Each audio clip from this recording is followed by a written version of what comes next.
Potti Sriramulu memorial trust ఏర్పాటు చేస్తే బాగుంటుందన్నారు. చాలా సంతోషం. ప్రభుత్వాలు చేయడం కంటే అభిమానులు సమాజం ముందుకొచ్చి ఆయన చేసిన త్యాగాల్ని గుర్తు చేసే విధంగా మీరు ట్రస్ట్ పెట్టి చేయగలిగితే అది ఎప్పటికీ శాశ్వతంగా ఉంటుంది. నా జీవితం నేను చాలా చూశాను.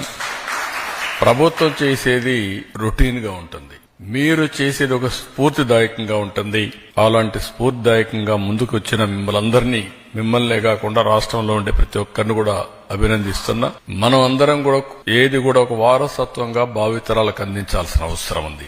ఏదైతే పొట్టి శ్రీరాములు గారు త్యాగం చేసిన తర్వాత ఒక రాష్ట్రం ఏర్పడి తెలుగు వారి పరిపాలనలో పాలనసాగే పరిస్థితి తీసుకొచ్చారు. అలాంటి సందర్భంలో అలాంటి వ్యక్తుల యొక్క త్యాగాల్ని ఒక రోజు 2 రోజులు ఆలోచించడం కాకుండా శాశ్వతంగా చరిత్ర ఉన్నంత వరకు వీరిని గుర్తుపెట్టుకునే బాధ్యత మన పైన ఉంది. భావితరాలకు అందజేయాల్సిన బాధ్యత కూడా మన పైన ఉంది. దానికి మీరు